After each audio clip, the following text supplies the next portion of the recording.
Yeah, the world changes. Now I write for Raymond James instead of Morgan Keegan. It's still the same group, but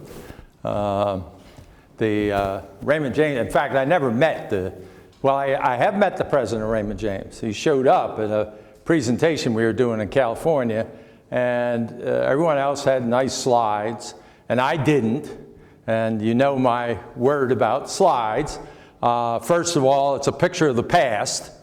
I mean, I can understand some speakers want some of their talk to be right, so they show the past. Basically, and then you're supposed to make some inference from it, which is basically, you know, oh, well, I guess the past will continue into the future. Well, that's a hypothesis. You know, that's the kind of stuff I work with. The hypotheses. Is this a reasonable expectation? And things like that. Anyway, enough of that. But I did meet the president. He came, he went to San Diego, and we were doing a presentation. I said, oh, interest rates will probably not move very much. And then we took a bus trip up to Sacramento, and then he met us in San Francisco. And between San Diego and Sacramento, I heard that the Irish sovereign debt was being sold below the U.S. Treasury debt. And so when I got into San Francisco, and I think I shocked the pants off of them, because I basically said interest rates are going down. It's going to take you 18 months. Now, this is a group of people. We went out there to try to get people to give their bonds to. You know, that's how Raymond James makes its money, by distributing other people's assets. And so I basically said, hey, you know, interest rates are now going down for 18 months. He kind of stared. Hey, that's not what you said in San Diego. Well, you know, that does happen. And my argument was that if it was going down in Ireland, and by the way, then it went down in Spain, you realize everyone in Europe now has a lower interest rate than the U.S. Treasury does for a 10-year maturity. Germany just issued a 2-year bond at a negative 0.38 yield. Why in the world are people giving money to their government? I mean, basically, what you're doing is you're buying it above par so that you will receive par 2 years later. You don't get the above par part that you just paid. So you kind of scratch your head. Why are they doing that? There is an explanation for it, not a good one, but there is an explanation for that. It has to do with deposit rates at the central bank. Definitions. Minus the 0.38%? No. It has to do with the deposit rates at the European Central Bank, which, by the way, is now 0.25. But the 0.38 is an indication that they believe that the European Central Bank will provide more stimulus, including a lowering, meaning a bigger negative rate on deposits at the European Central Bank. So people can use that 2-year bill to get immediate liquidity out of the bank. So it has some value in that respect, but it's kind of crazy. I mean, I keep saying, hey, is this, how much does a safe deposit box cost?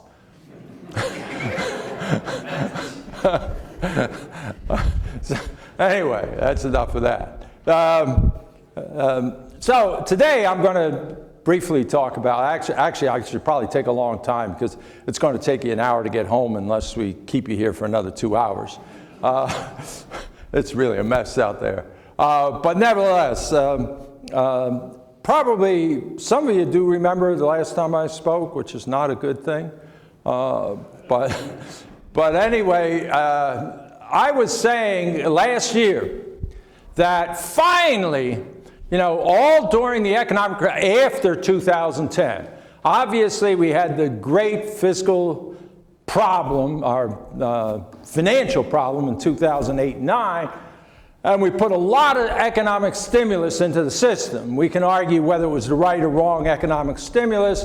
I would argue it was the wrong because we basically took money out. Actually, we took money out of our children's pockets because we borrowed. And we put them into poor people's pockets to a large extent. Although every once in a while we decided if you had a bad car, we would put some money in your pocket if you got rid of that bad car. Or if you never owned a home before, but you want to own one now, we'll put some money in your pocket too. So we had some other ways of distributing money to put it in people's pockets. But basically that's what we did. And I keep telling people, you know, the last time we had a dislocation, a financial dislocation like this, we basically, you know, we re-energized. We had the CCC going out and building paths, hiking paths, and all that kind of stuff, and facilities in the national parks. And we built 2 major dams, dammed up the Tennessee, dammed up the Colorado, and dammed up the Columbia rivers. What did we do this time? What do you have to look at? Where are the assets that we created? All right? So it was the wrong stimulus. But we could, you know, that's why some people, oh, it didn't work. We spent all that money, it didn't work. Let's not spend any money anymore. We spent the wrong money. So, in fact, we just got a report today arguing that, the U.S. infrastructure got a rating of D. The bridges got a rating of C-. However, there were some F bridges. They didn't tell me which ones because I want to stay away from those.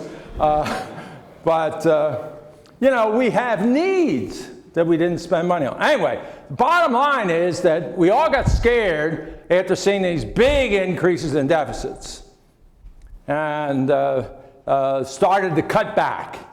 And we created a drag. The federal government had a drag. Now, the state and local governments had natural drags, because they had to spend what the revenues were. To give you an idea, in Georgia, right before the financial crisis, the Georgia budget was $21 billion. 2011, it had fallen to $18 billion. Now, that's a lot of safety personnel and grants for teaching and things of that nature that could not be done, because you didn't have the income for it. And by law, you can borrow for capital goods, but you cannot borrow for operations. Okay? And so the state governments had to all shrink. Georgia had to shrink. All the other governments had to shrink. So after 2010 through 2013, the government was a drag, both the federal government and the state and local governments. Of course, we were able to get some rebound in the overall economy, slow growth, but some rebound in the overall economy. And the result of all that was eventually the state governments started to see the revenues come up again. I believe this year's Georgia budget is $23.5 billion. So you can see we're back up and above where we were before. You could still argue whether we're spending it wisely, but that's where the budget is at the present time. And clearly, instead of being a drag upon the economy, governments are now a stimulus. And then, of course, we just passed a budget compromise that will go until March 2017, which lifted caps, $50 billion increase in the cap on defense, $30 billion increase in the cap on other discretionary spending. And so as a result, the federal government will actually have some stimulus in their activity as well. So anyway, the bottom line was, I had assumed correctly that 2015 would be a year for the first time that government would not be a drag, but actually be a stimulus. And it was something like, well, moving from a 1/4 percentage point drag to a 1/3 of a percentage point stimulus, that's a 0.5% growth in GDP, and we should have broken out of the 2.2 to 2.3% growth path that we've been ever since 2010. In fact, we did not break out of the growth path. What happened? All right, first of all, we had bad weather. I mean, I have now, by the way, put bad weather into my forecast. After two years, in fact, I gave a presentation to a corporation, and they said, what caused the dip in the first quarter? And I said, the dip in the first quarter is after 2 years of bad weather, and by the way, they are predicting another bad year. So it's not just, well, I had 2 bad years, and therefore I'm going to side and say it's a bad year. I mean, All the meteorologists say there will be weather disruptive activity in this winter. Therefore, I think you have to put it in. Now, how big, who knows, but you have to put a little bit of it in. Seasonal adjustments are starting to pick it up, saying, well, let's see, the last couple of years were terrible. Maybe that means that winters are more terrible than they used to be. And so you're getting some adjustment just by the natural way that we handle our data. But nevertheless, not enough if it's truly an economic disruptive winter. So that's what we had in 2015. Not as bad as 2014. 2014, we hit the Midwest and the Northeast. 2015, we just hit the Northeast, although we really hit them. In fact, they had a pool in Boston as to when the last snow mound would melt away. And by the way, it was July 26th. That was when there's no more snow anywhere in Boston. Obviously, how did it happen? Obviously, they kept heaping it up, and they had, mounds as high as the John Hancock building, or something like that. So it took a while for it to melt away. All right, yeah, really terrible weather up there. So I'm assuming some disruption again, by the way. My first quarter for 2016 is 1.6%. But when you stare at that, remember, it's just that they said it's going to be a bad year.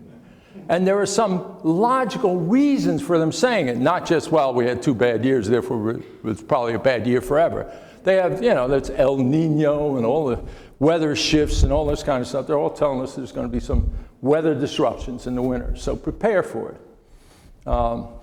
Okay, so anyway, that was one thing. Now, we did get a bounce in the spring. There was no question about that. We had a nice bounce, 3.9% growth in the spring. Looked like maybe it was coming up. However, something else was at work.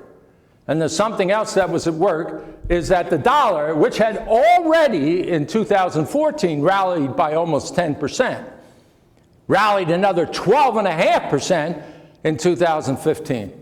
And by the way, that was until the beginning of November. It has now rallied another 2.5% or 3% since the beginning of November, because everyone's now anticipating 2 things. Number one, the Federal Reserve will raise rates. And number 2, everyone else will probably lower them. And if they're lowering rates and we're raising rates, this is going to attract capital to the United States. And if you attract capital to the United States, you don't buy American assets except for an American currency, so you have to go out and bid for the currency. Raises the value of the currency.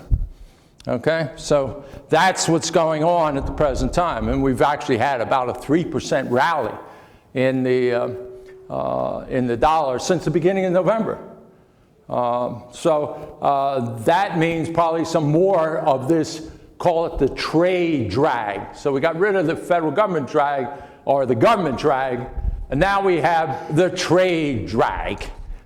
And the trade drag looks like it's going to be about as big in 2015 as it was in 2014. Now, the good news is we already experienced some of that drag in 2014, so it won't get that much more intense.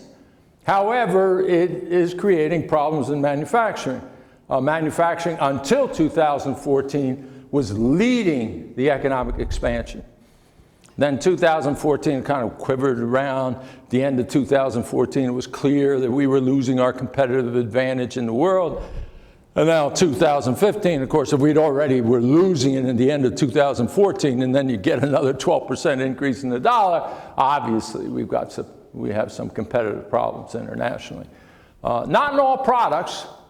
I mean, I've estimated probably we've lost about $25 billion of automobile assembly and parts.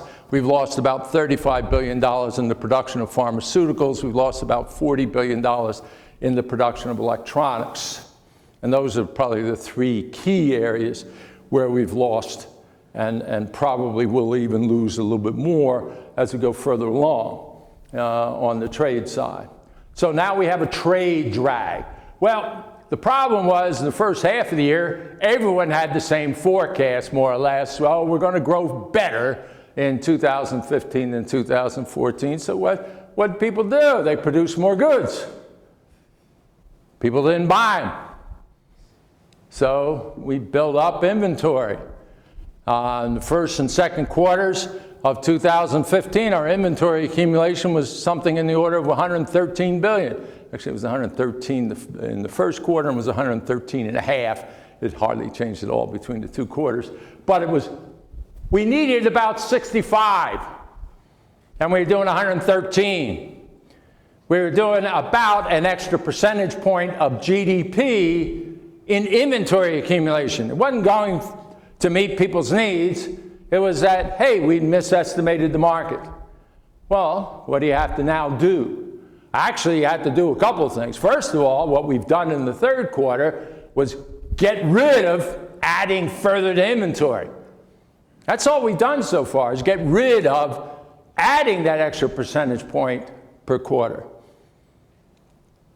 Now we have to get rid of the 2 percentage points we accumulated. So we're still seeing some weakness coming forward. In fact, in August and September, only 38% of all manufacturers said that they were increasing hiring. That's recession, as far as the manufacturing sector is concerned. Now, fortunately, in October, 51% said they were hiring. I'll tell you, when the November figure comes out, it's going to be below that. It's going to be in the mid-40s. So basically quivering around the recessionary levels again in manufacturing. And that's because of the trade. Okay. Third thing that happened, the petro-recession. November a year ago, Saudi Arabia got nervous because it would have to maintain the prices in the oil markets, it would have to cut back on its production. Saudi Arabia, at least at the beginning of the year, had about 2 million barrels a day of extra capacity. And when I say extra capacity, this is capacity at the end of a pipe. All they have to do is turn the knob, and 2 million barrels a day can flow. So they had about 2 million barrels a day of extra capacity.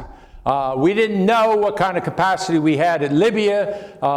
Sometime during the year, it was 150,000 barrels. Another time during the year, it got over 1 million. It's hovering around 600,000 to 700,000. The key is whoever occupies the port. There's revolutionary behavior, actually, in most of these countries at the present time. Revolutionary are civil wars in Libya, and if the one group has power of the port, it stymies the production. And if the other group has it, then the production starts to flow again. And so it's very uneven. Could flow 1/2 to 3/4 of a million barrels a day out of Libya. So that's first thing. Second thing, Iraq can't do anything right except produce oil. They are now producing 4 million barrels a day. They are one of the major producers in the world. Now, I'm not talking about what ISIS is doing. Apparently, they're only producing about 30,000 barrels a day. They have a couple of the fields around Kirkuk. Basically, almost all the oil fields in Iraq are down around Basra. And they're now producing 4 million barrels a day. I don't know, I guess they're hoping they can buy off people with the high oil production. They obviously, the previous prime minister really screwed it up. He said, it's time for payback. We're now in power. We are the Shia, and we got our friends Iran right across the border too. And remember, Saddam Hussein was a Sunni, and so basically they wanted payback. They never read Nelson Mandela's book, which is payback doesn't work. What you do is you move on. Find people who believe in your nation and build it with them. That's what Mandela did, one of the great people of the 20th century.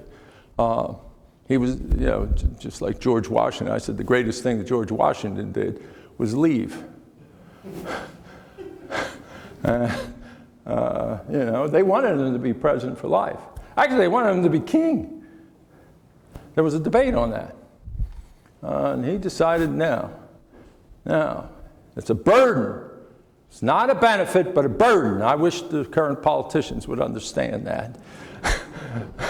It's a burden to serve, but you will do it because you are honor bound to do it. That's what our founding fathers believed. Anyway, enough of that.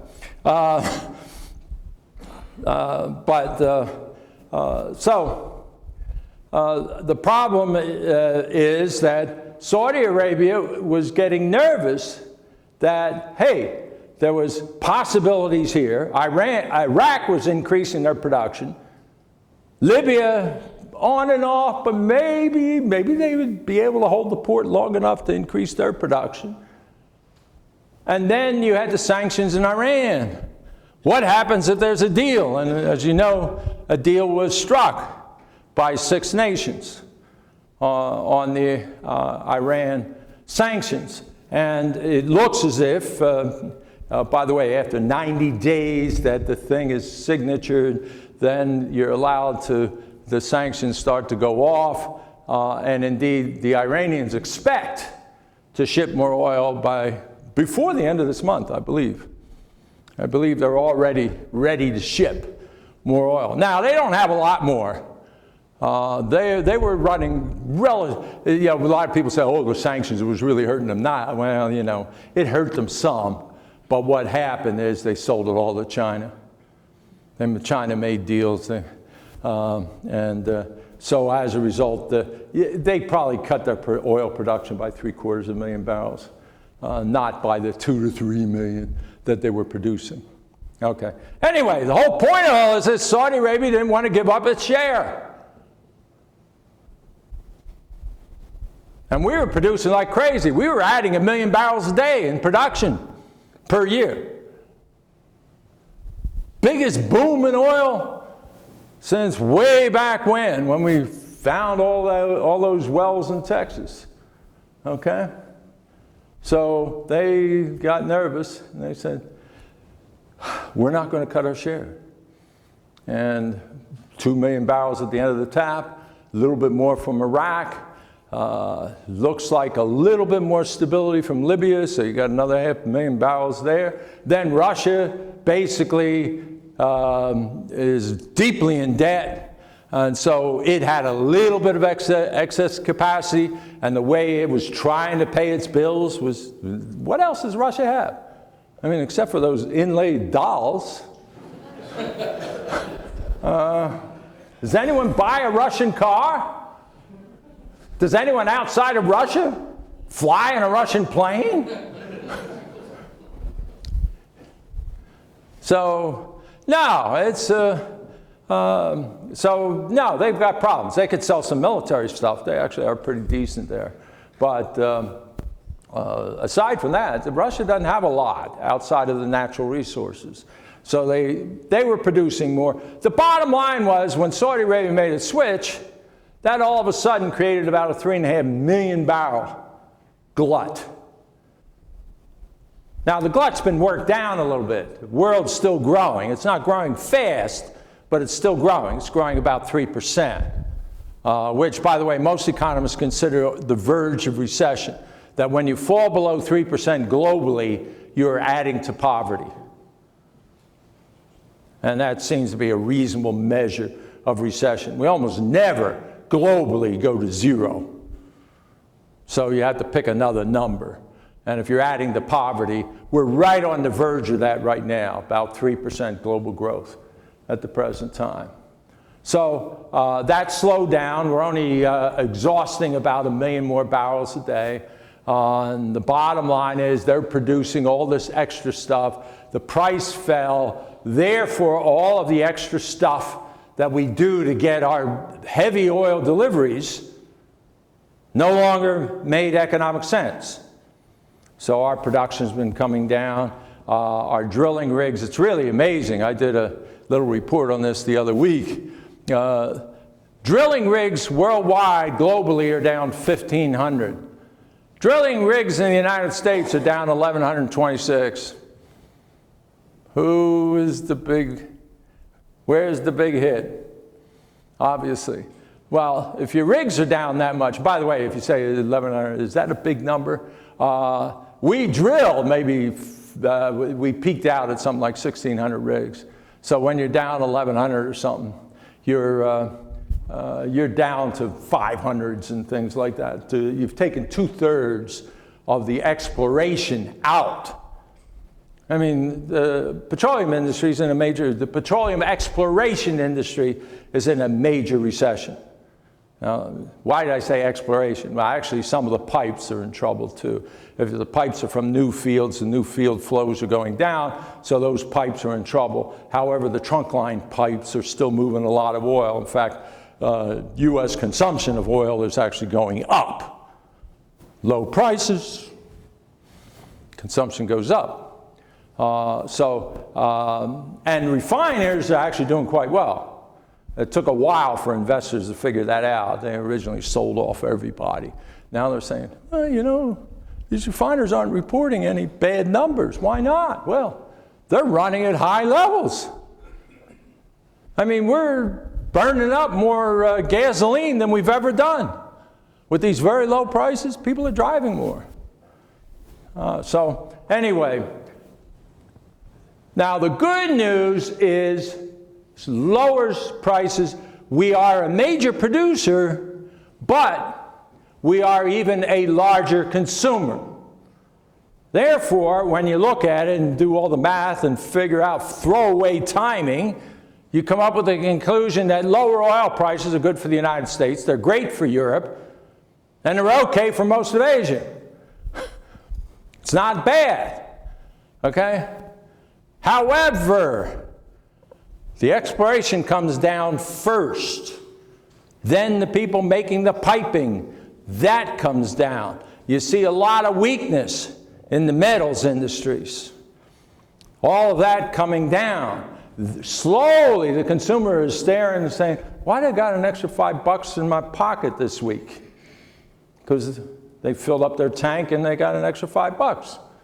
All right, over the course of a year, those $5 add up. Eventually, you get some results from it. But initially, the drawdown is bigger. So that was the other drag that we had on the economy. The good news there, if there is good news, because I think there's one more leg down in the oil industry. Oh, this is UPS, isn't it? Okay, I can do it because it was FedEx. But FedEx raised, in fact, I talked to a small packaging group, and I made a joke about it, and they told me later, you shouldn't do that because people have been criticizing FedEx. And I said, well, why couldn't they use another name? If you don't know what FedEx did, is they raised the fuel surcharge. They raised the fuel surcharge. Now, if they wanted to call it a holiday surcharge, if they wanted to call it, an extra package surcharge, then while we wonder what that means, I mean, basically they raised their prices, but they didn't want to say that, hey, for competitive reasons, we want to tell you this is what our prices are, but we're going to throw some fees on. Okay? And you're not supposed to notice that the fees are bigger. And by the way, some people don't for a while. They wake up after a while. All right. So anyway, I gave them a hard time about, geez, raising your fuel surcharges when the price of diesel is falling towards $2.25. What are you doing? Lowest price of diesel in the ages. Diesel is important because that's what most of the trucks run on. Okay? So it was crazy. All right, enough of that. But the point here is we've taken most of the exploration hit. We've taken some of the chemical hits because in order to get the exploration to yield so well, you have to have this mix going down on the ground that breaks up the pools, breaks up the cavity, or makes the cavities smoother so you can deliver more oil. I guess that's the best way of saying it, the fracking that they do. And so it hurts the chemical industry, or portions of the chemical industry, hurts the exploration. They've all been hurt. Now, they've also been hurt because they've lost competitiveness around the world. So this is double whammy for some members of the manufacturing sector. Okay? So you got problems in the metals industry, you got problems in the chemical industry. Obviously, you have some problems in petroleum exploration, which is not in manufacturing, it's in mining, but nevertheless, you have problems there. Okay? The consumer is just slowly coming on. Now, to be perfectly honest, I'm a little surprised that the consumer right now is only buying, apparently, well, some people are saying they're buying a lot of things like spas and fitness memberships and things like that, which aren't well calculated in our retail activity. They are buying small packages, by the way. Packages last year grew 14%. The projections this year are somewhere around 12% growth. Now, 12% growth on a base that grew 14% the year before is a fair amount of packages. So they are growing there. Internet activity is growing 3 times as fast as all retailing at the present time. And it's starting to, if the retailer doesn't have an internet solution, they're in real trouble. Okay? Because people are buying the internet. And by the way, we've discovered in China, they just passed the whole part of why have a store. They're just going right to the internet. Okay? Almost something like 60% of the retail growth in China now is internet-based. It's an amazing number. And probably that'll be true of India and other places as well. Okay? So the retailing that we know is going to, it's going to struggle. I'm not going to say it disappears. And, you know, just like anything, if you can give them really good service. You know, there are people who like to have their hands held. Okay? And if you are doing that, you're probably going to survive in this environment. But if you just think, put it on the shelves and let the people grab it, and by the way, because having clerks out there and people who can explain things to you raise the cost, let's cut back on those, that's going to kill you. That's bad retailing. Okay, anyway. The point is, retailing is not picked up the way we measure it. Now, we think that it's picking up in these other areas, but we're not yet quite sure about it. But the point is, we know that the petroleum engineers are being laid off. We know that. We know that the pipe fabricators are being laid off.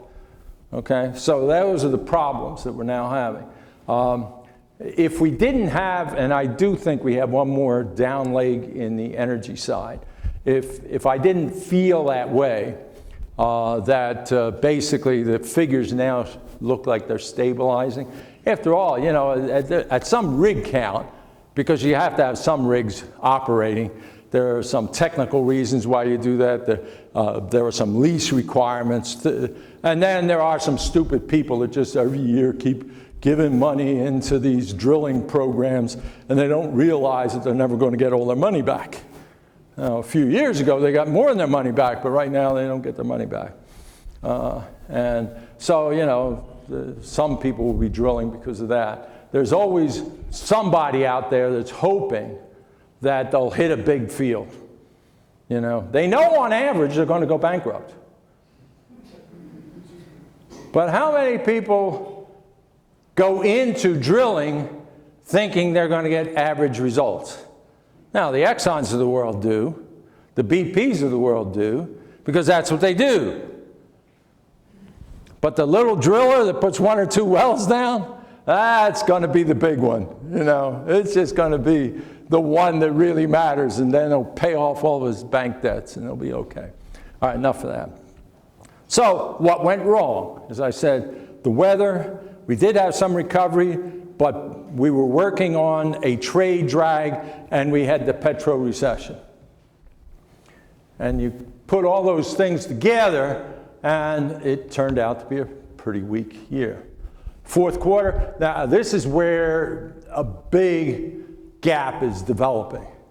For the first time in my lifetime, I am above most other forecasters on the holiday season. Now, why are all the other forecasters wrong? All right, they're looking at current conditions and they're saying, nobody's spending. They're only spending, as I said, on the spas. One good they're buying. They're buying automobiles. They are buying automobiles. Okay, they figured, wow, that clunker is really bad now. I need to replace it. The average age of the vehicle on the highway is 11 years. It's time to get some new cars. And by the way, it's cheap. The financing is low. Yeah, maybe the car prices are up a little bit, but the financing is so low, I can lease things. I mean, I can remember when you'd lease a Cadillac at $499. Now you can lease the newest version of the Cadillac at $269. Now, that's not because they cut their price, that's because the financing came down so much. Okay? And by the way, the demand of all cars have picked up. So what does it mean? It means when they turn in that car, unlike in 2009 and 2010, when they turn in that car still is worth a lot. Used car prices until very recently have been going up. Okay? So basically, all of those things are working to lower the lease price. And, I discovered, somebody asked me, this is way back when I bought a new car. But anyway, they asked me, oh, how much does that car cost? And I'm about to tell them, $18,000 or something. And then I realized, he has no idea what $18,000 means. He meant, is it $450 a month? Okay? Cars are cheap in terms of monthly payments. And that's what's driving the cars at the present time. Okay, enough of that. All right, I was a little nervous about talking with, because Rajiv had his little meeting today, and since I created that center that he's using, I didn't want to compete with him. Yeah, it's a good show. I go to it once a year. By the way, when I say I go to it once a year, I've gone to it once. But I'm thinking it'll be an annual event. After all, he gives you something to snack on when you come in, and then you have a lunch. So where else can you have a sort of a continental breakfast and a lunch, and maybe some good advice? Anyway, so I'll probably go once a year. By the way, it costs me nothing, so that's another reason. All right, Rajiv came out today, and he's one of those guys looking at the consumer side and saying, they haven't developed, they haven't spent, therefore they won't.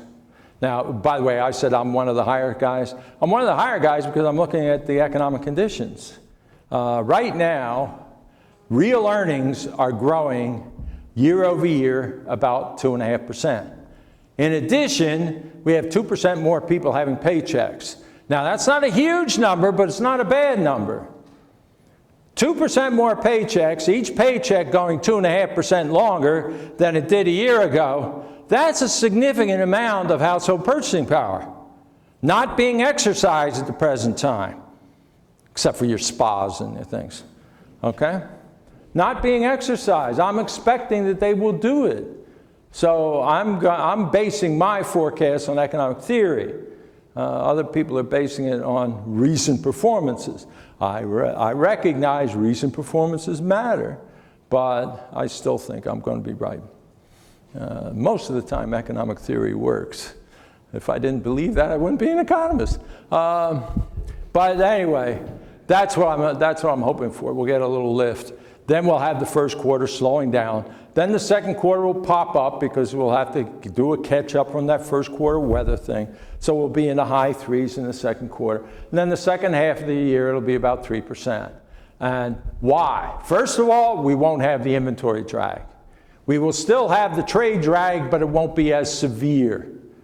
I really believe that after the Fed makes its move, that everyone's going to have a sigh of relief, and they're going to say, dollar's too strong. This is not good for their trade deficits. I want to sell the dollar off even though I get better returns on my assets. Remember, as an international investor, you only get better returns if you can get your own currency value back along with the interest rates. If you think that the dollar is going to continue to rally, which is what everyone thinks right now, you love the dollar with higher interest rates. You're into American assets. You love them. If you start to believe that the trade deficits may be going up and this may be a problem, then you don't like the dollar anymore, even with higher interest rates. And that's what I think will start to happen. Now, that's not bad for the U.S. economy because the dollar is, quite frankly, too overvalued at the present time. It's too strong. We don't want this amount. I mean, everyone wants a nice currency that people respect and all that. But we don't want the only currency that people respect. And that's almost where we are. The Germans, if they could buy a German currency, they would, but they have to buy a German currency that includes Greece. And that, which, by the way, the Germans know very well. That's why they don't want the euro to break up, because they would be overpriced if they had a German currency. But having a euro, wow, this is great for Germany. They very much, this is why they defend you. You say, why in the world are they giving all these breaks to Greece? Because they like having Greece in the euro. Okay? All right, enough of that. So, actually next year should be a decent year. Now, obviously there are all kinds of bad things that can happen. One thing that they talked about with Raji was housing. And one of the surprises was after the financial crisis, all of a sudden household formations collapsed. I mean, for the demographics we have coming forward, the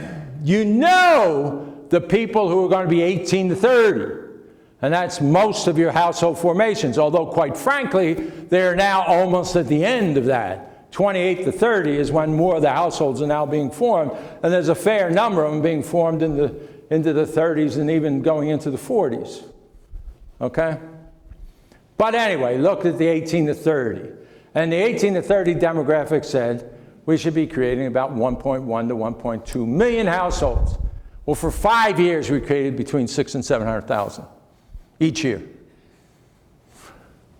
What happened? Well, obviously the kids couldn't get jobs. A lot of them ducked into school. Well, that's one of the reasons why they have so many student loans at the present time. So they weren't in the workforce. About 1/3 of that missing people who dropped out, creating those low participation rates, about 1/3 of that is because they went to college. You can argue whether they're working or not. Some people do work in college. But anyway, we can explain that part. The other 2/3 are much more difficult. There is a problem with the 30 to 55-year-old. We just can't figure out why they also dropped out and are not coming in. And quite frankly, the assumption had been that the people who dropped out were the 55 and over who had alternatives, severance, eventually Social Security, Medicare, and stuff like that, and therefore they wouldn't come back. But the figures don't show that. Figures show that 55 and older, the participation rates are about what you would have predicted. The real problem is the 30 to 55, once you account for the students. And we don't have a solution for that. By the way, you probably also heard about the statistic that the white male, 30 to 55, is dying from stress-related activities at a much higher rate than they have in the past. So there's something, I believe those are related events, but I'm not sure about it. I've written something on it, and my implication is that what's happening is people are becoming obsolescent. The technology is passing them by. They're obsolescent. They cannot go back to the workforce for anything near the wage that they had before they were laid off. and therefore they don't go back. Okay, but they want to. So the stress picks up, suicides pick up, overdoses pick up, all those which are depression-related issues and all that, all those things pick up. And I think that's what's going on. But the problem is you don't solve that problem by stimulating the economy. You solve that problem by retooling the people. And that's a whole different set of issues that you have to deal with. Okay, so anyway, enough of that. Household formations. So the household formations have been a drag, and this has been one of the reasons why housing, which usually comes out of recession roaring, well, of course, the recession was caused by housing, so we had an excess overhang, and we had to get rid of that. And we had excess pricing of housing. We had to get rid of that. And so we knew we'd come out slowly, but we never really picked up a lot of steam. And the big argument for that is these low household formations. Well, the reality is the household formations are now turning. People are now getting out of their parents' basements. They're going to rental units. They're not going to detached homes. They're going to rental units, but they are coming out of their parents' home. And so we're finding the household formations are picking up. Actually, the last figures we have are the household formations in the last year, 1.4 million. Now remember, I said demographics, 1.1 to 1.2. So we're actually running above demographic levels right now. But we have 5 years of very subnormal behavior to work on before we can say that that number's too high. And furthermore, they're renting. The vacancy rates in rental facilities are the lowest in 4 decades. The rental rates are growing 5.5% a year. Now, at some point, that 5.5% a year is going to entice people to look for the detached home. But that isn't happening yet. Some of it is because some of them can't get mortgages. They have student loans, big drag. Banks won't bank them. So that poses a problem. So all of those things are at work. That's actually good news for the expansion because it means housing, while not ever a big player, is always there. It's a consistent player. It keeps pumping along. And forget about what you read about today's housing figures. Yeah, they went down, but the permits were up, so it was something temporary in the system. So housing will do fine, and it'll be gradually growing, probably for another couple of years. And that gives a little bit of foundation for growth in the future. Households have increased their savings rates while they've been slow to make the spending of this gasoline saving. They've been increasing their savings rates. Savings rates are still too low, but they're not dramatically too low. The average household is not accumulating assets fast enough to maintain their living standards in retirement, but it's not a disaster like it was 2 years ago. They're doing okay on that. We would like maybe another percentage point increase in the savings rate in order for them to be able to stabilize their asset growth with their current living standards. But you can't get everything in the system. I think the consumer will now become the dominant player, that we will get 3% growth from consumer sector we did this year. We will do it again next year with housing and the consumer in play. Give me some government pickup. Give me a consistent, modest growth in housing. And even though the manufacturing sector is stuttering along and therefore not a lot of capital spending taking place, we can still come to high 2s or maybe 3% growth. Can't go above that because you've got your manufacturing stuttering. But the inventory excesses will be worked out by the spring. So whatever drag that creates will be over with. All right, now 2 other things and I'll be done. Number 1, what about inflation? Inflation's very low. Is it going to stay low? Well, we got a lot of excess capacity in the commodities markets. By the way, this is 1 year where every single agricultural zone in the world is producing at normal or above. That's almost never happened. That means we got a lot of grain. Okay, we got a lot of rice. We got a lot of stuff. And we're starting to see the cattle prices coming down. By the way, the egg price has been coming down for 2 months. The Kroger just hadn't figured it out yet. Okay? $2.79 for a dozen eggs. Come on. So anyway, but I expect we'll start to see those prices coming down. So food inflation is not a problem. Energy, all right, at some point the glut will disappear.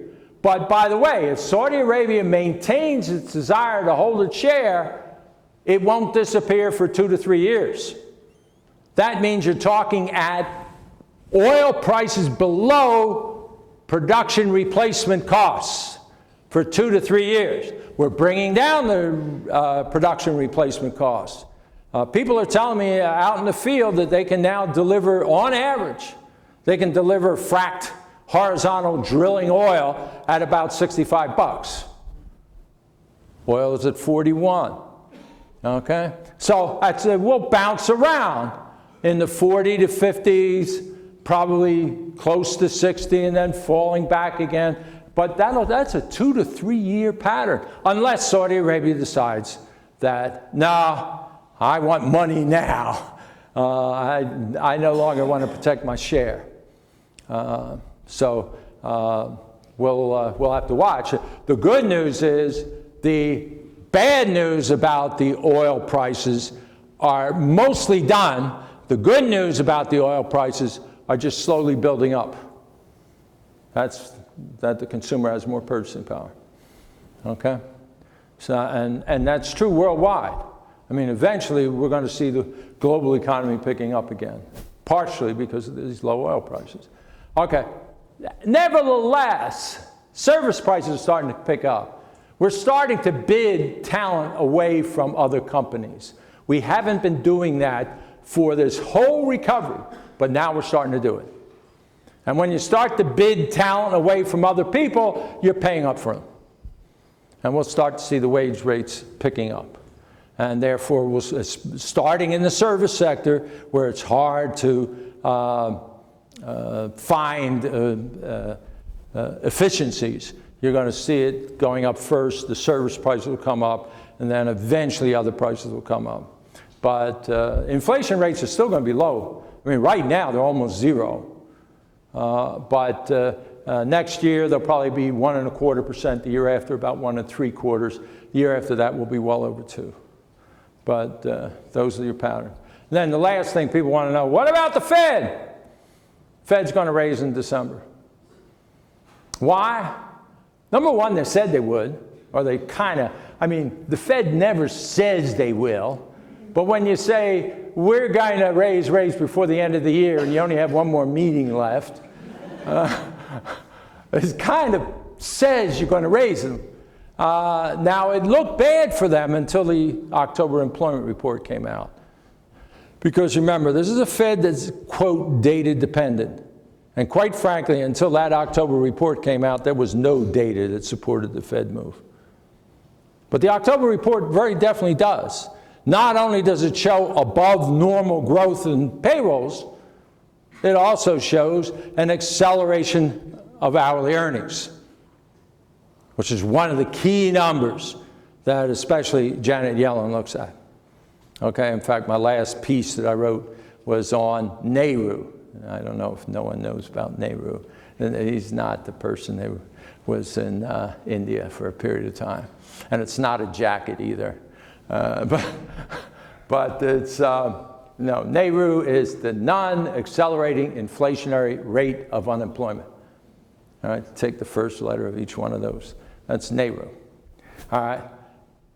Nehru is, hey, we push the labor market to a certain point, and as we get to that point, that's when we start to bid labor away from other people. That means that, hey, whatever I need in my labor, in my personnel, I can't find in the ready pool of the unemployed. I have to look at my competition and see if I can get them out of there. And obviously, you're going to have to pay up for that. And then when you hit Nehru, you start an inflationary spiral. Now, inflationary spirals can start from anywhere. They can start from -2, they can start from 0, they can start from +3, but it's accelerating. The October report said we are very close to Nehru. And that would be an argument that the Fed should be starting to move. So they got data to support their move. Now, the one thing that would keep them away from it is this 3 percentage point increase in the value of the dollar. They would probably have thought that the dollar had stabilized, then it popped again. And that might, but my guess is that the other two trump. They move in December, quarter point, then they wait. Move again in June, then they wait. Why do they wait the second time? They wait the second time because they don't want to be part of the discussion during the campaign. That's standard Fed policy. That's not policy, but standard Fed practice.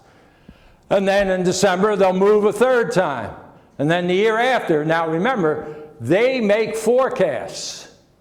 Their forecasts say that they will move between 1 and 1.25 percentage points each year once they start. Well, I just told you they're not going to hit their forecasts. They're going to move in December, then only twice next year. Then the year after 4 times, but still not above 1. Okay?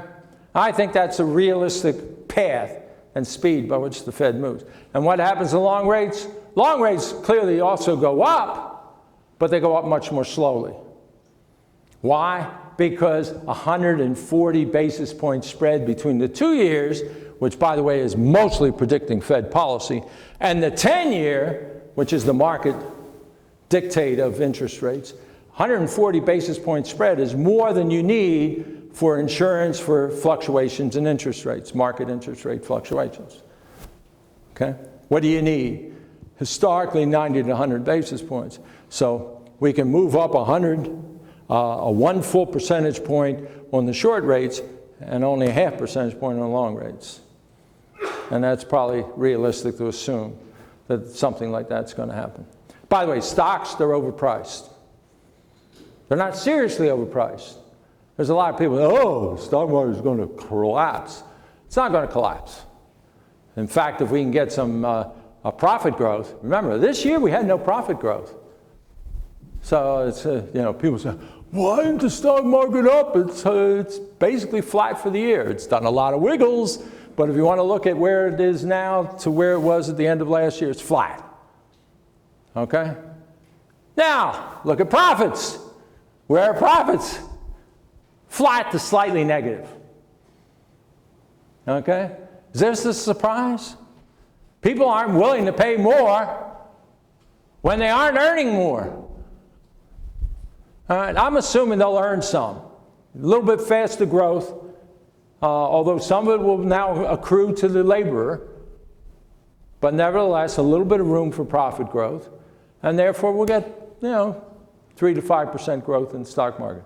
Nothing great, but what it means is that you can't buy the market anymore. You got to be clever, What side is going to be, who's the winners? Is there somebody really managing a company well and hadn't done it before? Remember, if they manage it well, but always manage it well, why should the stock go up dramatically? Okay? But if they've turned it around, then you got opportunities. But that's what it's going to be. It's a harder investment environment. But it's overpriced, but it's not excessive. It's not way overpriced. So I expect the stock market to go up a bit next year. I'm really not looking for a lot, but 2,200 on the S&P, that's possible. That's not a big deal. It's 2050 or 60. I guess today it probably is 2060. So 2,200 is not a big deal. But that would be the kind of stock market I'd see. Questions? Anyone want to ask? Go ahead. I always talk too long, but go ahead. Do you take in political or military conflict in your projections? I have to. Notice I didn't say anything about it. Why didn't I say anything about military? Well, I did say something. I said we're going to spend $50 billion more. Will we spend more than that? That's an open question. I mean, once you get through all the Me Too's, you know, and I'm calling Deal a Me Too governor now. I mean, when's the guy going to think for himself rather than say, what did the guy in Alabama do? Well, I guess I'll do the same. Geez, we can do a little bit better than that as governor, can't we? But nevertheless, by the way, I have to see him next week. Don't tell him I said that. Yeah, once a year we get together. We have and I tell him what I expect revenues will be, and then he ignores me. So it's fine. But anyway, military. Yeah, I mean, we could change our policy. I mean, it's pretty clear Obama does not want to put military boots on the ground in Iraq and Syria. He doesn't want to do it. He may luck out, all right? Because I don't know what the French want to do. And I don't know what the Russians want to do now that they are sure that ISIS took down their plane. Okay? We might get boots on the ground and they may not be ours. And we can just fly overhead and drop a bunch of bombs, which is what we're good at anyway. And that's perfectly okay. And yeah, that'd be $10, $20 billion of ordnance and fuel and whatever else, but it's not an overpowering bearing. I mean, when we send 10,000 troops in there, you know, the numbers really, the costs really get very high very quickly. Okay, troops cost a lot. Dropping bombs don't cost anywhere near as much. So right now, I'm assuming the $50 billion will take care of it. But there's no question that something's going to happen with ISIS. And I'm not going to make a statement as to whether I thought policy was good or bad in the last couple of years, because we can all have that debate as to did we do the right thing, just like the debate, did we have the right stimulus policy in 2010 and all. I will make that one because that's an area of my expertise. But I'm not going to argue on it. I mean, I have an opinion, which I sometimes express, but I'm not going to make a statement on that. All right, now, the politics. Does it matter who's elected president? Of course. If it doesn't, why have an election? Sure, it matters. I have no idea what's going to go on here. I mean, how many people thought that Trump would be leading the Republican Party at this point? By the way, you know, the presumption, all the pundits said, now that Paris has occurred and it's clear that we have serious problems in the world, now they'll get away from these guys and we'll bring in some established guys. Well, we have a poll out since Paris.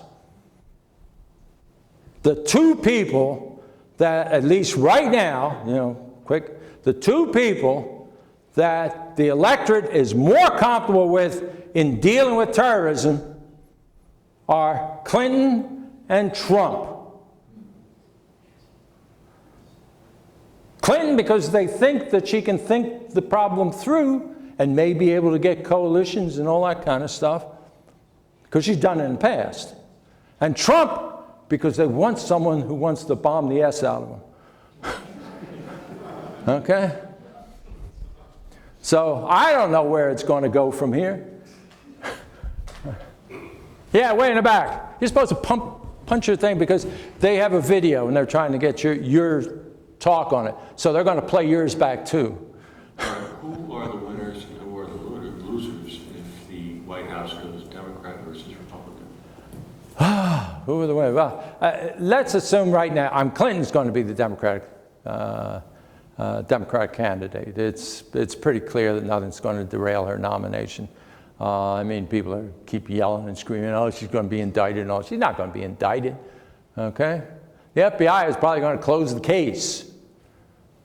Maybe they'll close it because Obama says, stop it, But whatever, there's not going to be indictments out of this.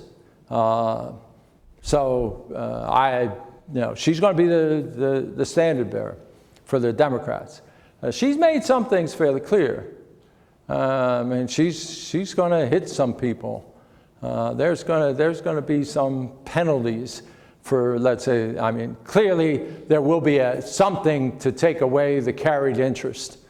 Maybe there will be a significant tax reform, but it'll be a tax reform that probably raises rather than redistributes tax burdens. Okay? And what happens with the social programs, I'm not exactly sure. I still don't see anyone with the guts to address them. Now, on the Republican side, see, this is where the problem is. Do I assume Trump's going to be their standard bearer? Let's be honest. Yes, he's leading the Republican Party. Has he ever gotten, in any state, does he have 50% support? In the Republican side? No. So once they winnow it down, once the 12 becomes 3, and it will happen, certainly by SEC primary, that's the Southern primaries. By then, it's going to be pretty clear there's 3 or 4 people, and that's it in the race. Then we'll start to see who's going to be the standard bearer, and Trump's going to have to do something remarkable to significantly raise its base. I think he's going to get a plurality of the delegates in the SEC, but I don't see him ever being more than a plurality. I don't see him ever being more than part of the conversation. Okay? Then the question is, well, who is the leader? And I'm not ready to do that yet. I don't know who it's going to be. So it becomes very difficult to say what their policy is going to be. Are we going to have tax cuts? No. There is no sane person, when they look at our budget position and where our budget position is going, who will cut taxes.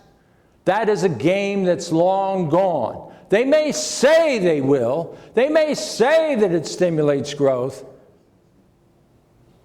But they know that any tax reduction will not stimulate enough growth to cancel out the cost of the tax cuts. And we cannot afford, we're basically bottoming out with a 3% of GDP deficit. We're bottoming out at 3%. And that is the maximum tolerant rate that economists believe that an economy should have. So we're bottoming at the maximum deficit rate that we feel is tolerable. We cannot have tax cuts. They can say whatever they want. And, they can redistribute. They can change the pie. But we're not going to have basic tax cuts. Don't expect it from either party. Expect, by the way, tax increases from Clinton. Okay? I don't know where the taxes are going to be. Obviously, she'll create a little bit of a drag, but on the other hand, she'll probably shore up some of the infrastructure programs. Our transportation bill is still not anywhere near what it needs to be. The size is okay. It's the method of financing and all, which is crazy. We need to address that. I think she will. I think she recognizes that there's a problem there. So we'll see if she becomes president. And as I say, I find it hard to figure out the Republican side. Okay, so that's my politics. Yeah. What about push it. What about on the global front? What's China going to do, and who's going to be the leader in Europe?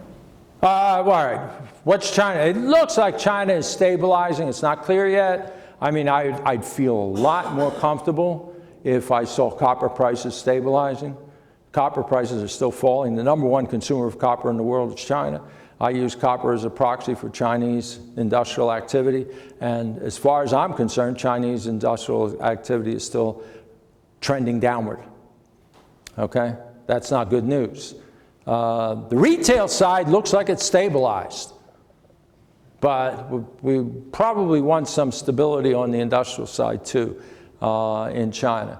And that's not happened yet. So it looks like a continued drag there. And with Japan really messing up, Japan has now been negative for 2 quarters, not hugely negative, but nevertheless negative for 2 quarters. So there you got your number 2 economy in China, still trending, its growth rate trending down. Your number 3 economy not having any growth at all. Your number 4 economy, I guess, is Germany. They're doing okay. Although they only grew 0.3% or an annualized rate of 1.2% in the 3rd quarter. So-so on Germany. We'll see how that plays out. But if you want to say who's going to run Europe, Merkel. Who else? Okay? Until people get tired of her, and then, they'll throw her out, and another German will come in, and for a couple of years, the French could pretend that they can have some power in Europe. And then the Germans will take it over again. That's really what's going on. And the Brits, now that's interesting because, of course, by the end of 2016, the Brits will make a decision about whether they want to stay with this partnership with continental Europe or whether they want to cast themselves off. And it's not clear where that's going at the present time as to what will happen. My guess is that if Britain sees that they are a third party in Europe behind both Germany and France, that they'll say the heck with it and they'll cast off. If they can see themselves as an equal player to Germany, they'll say, okay, we'll stay there. And at the present time, I think they recognize that they are not an equal player. So they'll cast off. That's my prediction. Will it hurt the world? Nah, not a lot. It'd be better if we had coordinated activity, but it wouldn't hurt the world a lot. Yes? Yeah, just punch whatever you punch. Back on taxes, I've heard recently that the federal government is now taking about 18% of GDP in tax receipts, and that anytime it's got that high, above 17%, there's always been a negative impact on the economy as a whole. Do you see anything there? Well, I'm trying to think about the 18, if that's right. The expenditures are running about, I guess that's right, because the expenditures are running just under 21, so that would be they were just running right under 18%. That would be right, because remember, they're just a little bit below 3% of GDP, which is the deficit.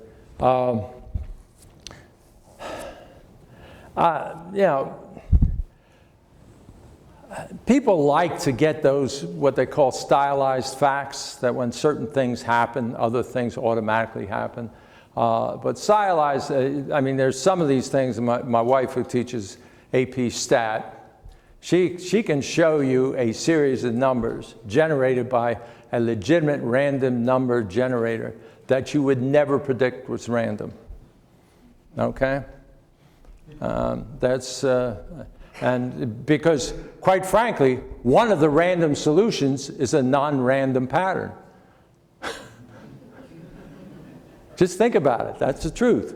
One of the random solutions is a lot of random solutions, actually, are non-random patterns. But not for a long period of time, obviously.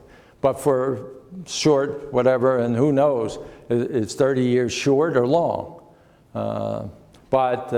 Basically, so that's a stylized fact that, all right, so if revenues, if we take out more than 18%, this will create a problem. I would argue that number, my gut says that ratio depends upon how we use the money.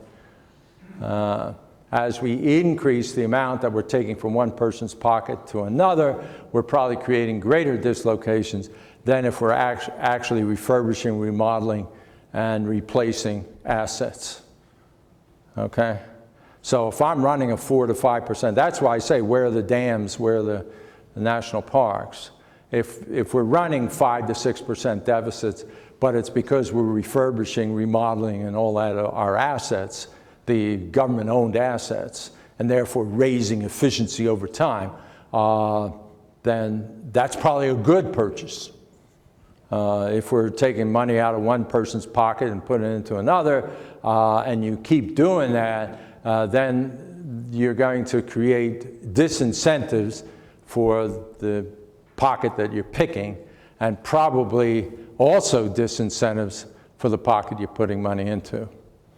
Okay? The disincentives of the pocket you're putting money into is that, hey, you're putting it into my pocket, why should I make an effort? And the people you're taking it out of their pocket, they're saying, hey, I'm making an effort and I can't get the benefits of my effort, so why should I make an effort? And all of a sudden you got a problem. Okay, so probably shifting money between pockets eventually is not a good idea. Spending on asset refurbishment and remodeling is a good idea. Both of them could create the same amount of deficit and have different results. That's why I think the stylized fact doesn't work. Okay, last question? Go ahead. Or two questions, I'll take. This is kind of just talk about taking money from one pocket to another. Since you put all the puzzle pieces together, do we have any structural issues with top corporate executives making Yes. 350 to 500 times what the average employee makes compared to what it was 30 years ago? We have problems with that. Now, you know, and people keep asking me, oh, isn't it terrible that so-and-so is so wealthy? And I said, how did they get the wealth? We have people who are managing assets that are getting paid way too much for a manager. Now, we have other people who created assets, who actually created values that otherwise wouldn't exist. You know, the Facebook guy, you know, Zuckerberg and Gates, and these are people that created assets. They got billions of dollars. I don't care. I mean, well, that was the value that. Why shouldn't they get a portion of the value they created? Geez, didn't we want Apple to do all these things that everybody now is beholden to? You know, didn't we want them to have all those iPhones and stuff like that? So we reward the guy for figuring it out and getting the system together and all that. That's great. I have no problem with that. No, the economics, though, very much depends upon how it happens. Now, on the other hand, you realize when I came to Atlanta, the top banker in Atlanta, now, all right, the banks are smaller, but the top banker in Atlanta got $400,000. $400,000. All right, I came in '73, so it's a big deal. But nevertheless, I mean, you look at it, SunTrust, $30 million. $30 million. And I'm sitting there, what did he do? He had to have the government bail him out. He wasn't even a good manager. Well, I'm not, I'm just saying that rhetorically. The current guy may be brilliant and all that. I don't know. But managers are getting way overpaid. People who take a job of stuff that has already been created, and their role is to make sure that the efficient style continues to maintain the business model and all of that kind of stuff. They're not creating a lot of, they're doing something. I mean, you know, managers deserve to get paid a lot more than other people. And they have some risks involved. There's no question about it. But 500 times what the shop worker gets paid? No. Now, innovators, whatever, I can give them a lot of money. I have no problem with it. Now, you see, so when you deal with that, when you talk about 500 times, there are some innovators in that number, and there are a heck of a lot of managers in that number. So I don't like it, but there are some that I have to excuse. Because I'm willing to pay innovators. I'm not willing to pay managers that huge amount. And that's what a lot of these people are. They're managers. And they're getting paid a heck of a lot of money for managing, not for creating. For preserving, maybe, that's worth something. I'm willing to give them, 100 times, maybe. But 500 is ridiculous. And yes, that wears on the people. They sit there, and what else wears on the people is the average person. The median income right now is $10,000 lower than at its peak, and the peak was about 20 years ago. The median household now has less purchasing power than they did 20 years ago. That is a problem, okay? And obviously the skewing of the incomes is one of the reasons why that's occurring. So that's a problem. Yeah, the last question. Regarding corporate taxes and repatriation of cash from overseas, held by corporations overseas, any thoughts on that? Yeah, people always hate my solution. My solution is, you know, if you are earning abroad, that's great, go ahead, earn abroad. But the taxes you pay abroad should be costs. They should not be offset by tax credits in the U.S. They should be costs. It's a cost of doing business abroad. Right now, we're subsidizing people to go abroad. We're subsidizing them. And by the way, where are we subsidizing them? Hey, to go abroad, actually, not at the low tax levels abroad, but actually at the high tax levels, because we're going to forgive them all of that if they have significant income. Okay? That's stupid. Now, that's what I would do. Nobody in either party supports me, which means probably I got a good idea. But that's what I do. But all right, not because that's so untenable, it's politically undoable. Okay, and I recognize that. You know, I'll speak it up and then I'll say, all right, it's not going to happen because nobody likes it. So it's not going to happen. Then, yeah, we need to find a way to get that money back, to lower the incentives to flee our shores with their capital. Okay, which is what's been going on. Now, I'm not talking about because production costs are different as a result of currency changes and all that. I mean, that's a natural adjustment of the economic system. Okay, I'm talking about people saying, hey, you know, I'm going to escape the tax burdens here. I'm talking about companies that have a whole floor worth of lawyers and accountants trying to figure out how to minimize their taxes in the United States. I just find that very, very reprehensible. So I won't mention GE. But anyway, thank you for coming out.